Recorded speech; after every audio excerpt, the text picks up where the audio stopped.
Des sacs de nourriture ont été repérés. La course dans les rues de Lopburi est lancée. Dans cette ville du centre de la Thaïlande, ce sont les singes qui font la loi. Ils sont des milliers à rôder autour d'un temple khmer. Pour les commerçants, il faut redoubler d'imagination pour les tenir à l'écart. D'abord, j'ai cette peluche de crocodile devant mon magasin pour les effrayer. J'ai aussi une tête de tigre, mais vous devez quand même les effrayer avec un bâton. Ils sont avant tout l'attraction touristique de la ville. Mais leur prolifération récente rend la vie impossible. Kujira a dépensé plus de 8 000 € pour grillager la cour de sa maison.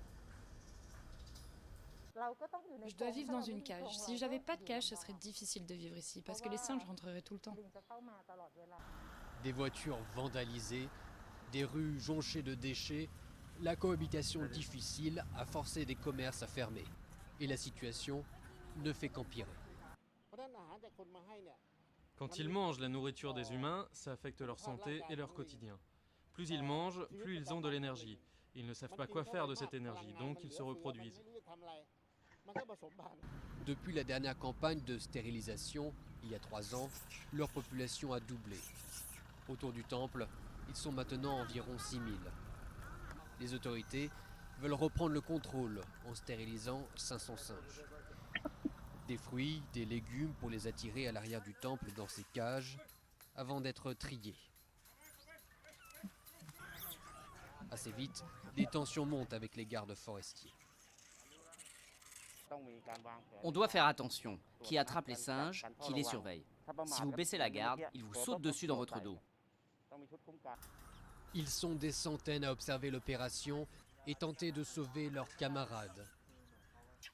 Les très jeunes et ceux déjà castrés sont relâchés. Les macaques sont ensuite transférés dans une clinique voisine. Une fois anesthésiés, tels des yakuza, ils sont tatoués avec la date de l'opération et le clan auquel ils appartiennent. Castration pour les mâles et ligature des trompes pour les femelles. Ici, on préfère castrer. Comme ça, on est sûr de les stériliser une bonne fois pour toutes. C'est mieux que d'injecter des hormones ou des médicaments contraceptifs. Car on ne sait pas pendant combien de temps ils feront de l'effet. On ne sait pas si cela sera vraiment efficace pour contrôler la population. Derrière le temple, un cinéma abandonné. C'est un territoire exclusif des singes. Manus est un des rares à pouvoir s'approcher.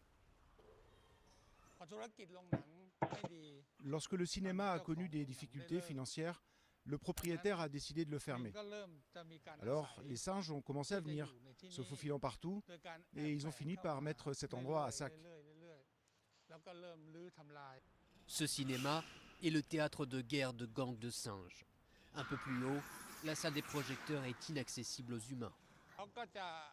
Lorsque l'un des leurs meurt, ils apportent le corps ici, et ils le déposent dans la pièce là-haut. Pour maintenir un semblant d'ordre, la campagne de stérilisation risque de ne pas suffire à long terme. Un projet de sanctuaire à l'écart de la ville est à l'étude. Reste à convaincre les habitants d'accueillir ces voisins encombrants.